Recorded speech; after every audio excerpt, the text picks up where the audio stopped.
Bonjour à tous et bienvenue pour ce nouveau Comment choisir. Aujourd'hui, on va parler tentes. Donc il y a plusieurs types de tentes. On va retrouver les tentes autoportantes, tentes tunnel, semi-autoportantes, des tentes 4 saisons, 3 saisons, etc. On va voir ensemble un peu tout ce qu'on retrouve sur le marché.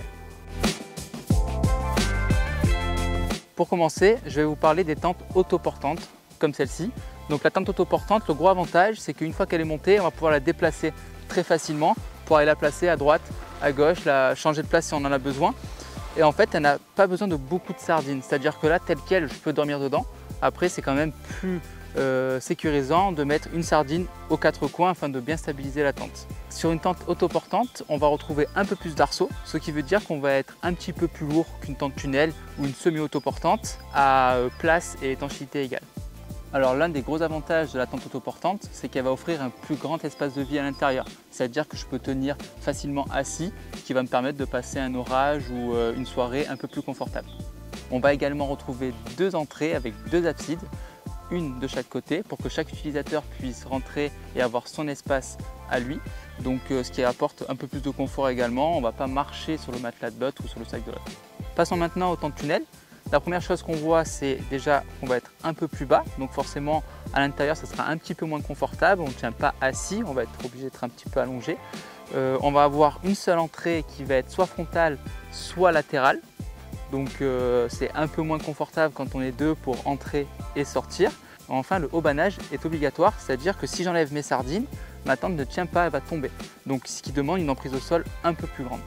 En revanche, on va retrouver des gros avantages comme une résistance au vent un peu plus grande du fait de sa petite taille, et donc en général on sera sur des modèles un petit peu plus compacts et un peu plus légers du fait qu'il y ait moins d'arceaux et moins de tissu. Retrouvons dès à présent les tentes semi-autoportantes comme celle-ci. On va être vraiment à l'intermédiaire entre la tunnel et l'autoportante. Donc du coup on va retrouver une meilleure place, un plus de confort à l'intérieur par rapport à une tunnel. On sera un petit peu en dessous de l'autoportante. L'haubanage est obligatoire, sinon la tente ne tient pas. En revanche, on va avoir un rapport poids-encombrement qui va être vraiment optimisé par rapport au confort également. Donc on se retrouve vraiment sur un modèle hybride entre le tunnel et l'autoportant. Les tentes que nous venons de voir étaient des tentes 3 saisons, donc qui ont des ventilations à l'intérieur au niveau des chambres. Vous avez aussi des tentes 4 saisons. Si vous comptiez dormir l'hiver dans la neige, on va retrouver des tentes comme celle-ci qui va avoir du coup un pare-neige un peu plus haut et qui ne va pas avoir d'aération à l'intérieur pour éviter toute entrée d'air. En général, les tentes 4 saisons sont un peu plus proches du sol et vont être un peu plus résistantes au vent. Dans les caractéristiques produits, au niveau de l'imperméabilité, vous allez retrouver deux chiffres. Le premier correspond à l'imperméabilité du toit et le second à l'imperméabilité du sol. Donc par exemple, vous allez pouvoir retrouver des chiffres comme 3000 mm, 3000 mm. Donc ça veut dire que le sol et le toit ont la même imperméabilité. Et d'autres modèles, vous allez retrouver une imperméabilité plus grande au niveau du sol et une plus petite au niveau du toit, car l'humidité vient souvent par le sol. En ce qui concerne le poids de votre tente, les matériaux vont grandement jouer.